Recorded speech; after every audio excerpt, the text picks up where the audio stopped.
Good morning. I'm Walt Stephen with Stephen's Orchard, and we're going to talk a little bit about splitting bees this morning. It's the first week of April, and most folks have ordered their bees or got their queens ordered and are wanting to make some splits with their honeybees. So we're going to have a little short video here just of the equipment needed when you get out in the field as far as splitting bees. I'd like to start off with just you need your personal protective equipment, your coveralls, your jacket, a pair of good bee resistant gloves. I like using these lightweight ones. A good smoker, something you can smoke the bees down a little bit if you need be. Depending on the weather, if it's a nice cool day, you usually don't need to do that. Usually in hive tool, I like to use 6-frame nukes. I build these nukes. They are 6 frames. I usually use 5 frames and I put 1 feeder in when I get them home. And also a good veil, something to wear over your head so you don't get stung in the face. So that's what we usually get started with. We usually when we get to the bee yard, if the bees are pretty built up, they usually are the first week of April. A good rule of thumb for splitting bees is the first week of April. 3 frames of bees and brood, meaning brood on both sides covered with bees, is called 1 frame of bees and brood.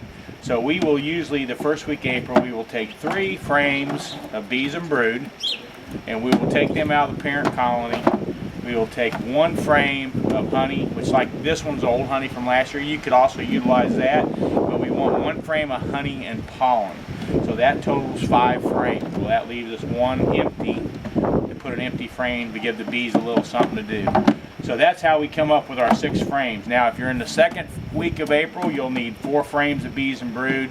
The third week of April, 5 frames of bees and brood, etc., etc. So usually what I try to do is get my bees all established and up and split by the first couple of weeks of April. And usually once I get them split, I bring them home.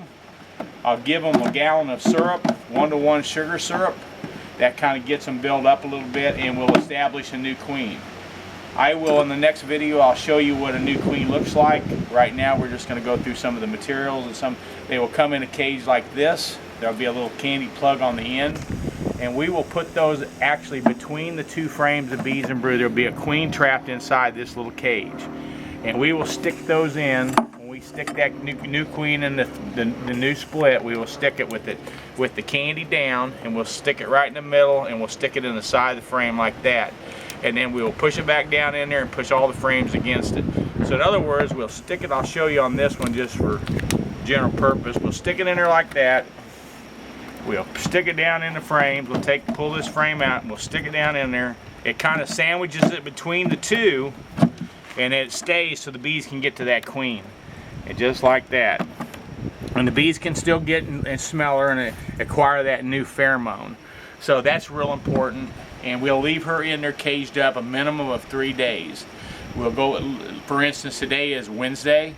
So if we put her in there, let's say we put this split together today, Wednesday, so we would do Thursday, Friday, Saturday afternoon, I would take her out, pull her out of there, take that cage out of there, and there'll be bees covered all over the cage, completely covered. I'll take my finger and wipe that cage like this with a nice slow motion.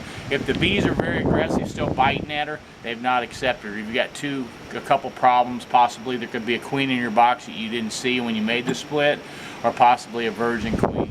So you go back through your split and look and make sure there's not a queen. If that's not the case, put the queen back in, like we said earlier, let it sit another couple days and recheck it. And usually by then they'll take that pheromone and accept that queen. So it's not a real big issue. If the split's real big, if you've made too big a split, too many bees, it will become a little bit of an issue, but normally not. So that's kind of it in a nutshell, without being out in the yard and showing you exactly with the bees how we're going to do that. We will do that at another time. I hope you enjoyed this little video. Come back and see us.